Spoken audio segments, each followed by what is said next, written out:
తమరు క్రిస్టియను, మీ నాయకుడు క్రిస్టియన్. నేను తప్పు పట్టడం లేదు, తప్పు పట్టకూడదు కూడా, తప్పు పట్టకూడదు కూడా. కానీ శాసన మండలిలో మంత్రి గారు బాధ కలుగుతుంది, నేను తీసుకోను. ఎవరినన్నారు? బాధ కలుగుతుంది. ఎవరిని క్రిస్టియన్ అన్నారు? వెంకటేశ్వర స్వామి పవిత్రుడే ఇంత దారుణంగా దెబ్బతీస్తున్నారు అధ్యక్ష. మీరు చేయని ప్రతిరోజు నన్ను నన్ను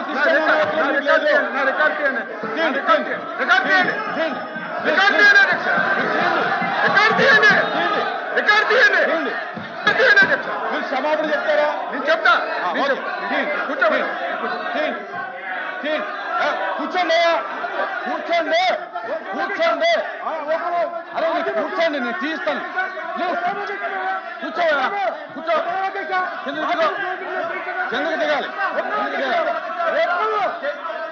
కూర్చోండి.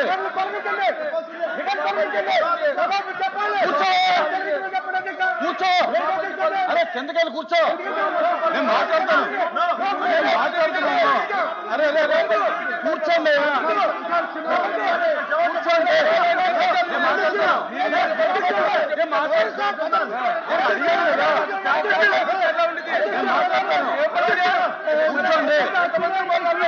కూర్చోండి. ప్లీజ్ కూర్చోండి, నేను మాట్లాడతాను. కూర్చోండి.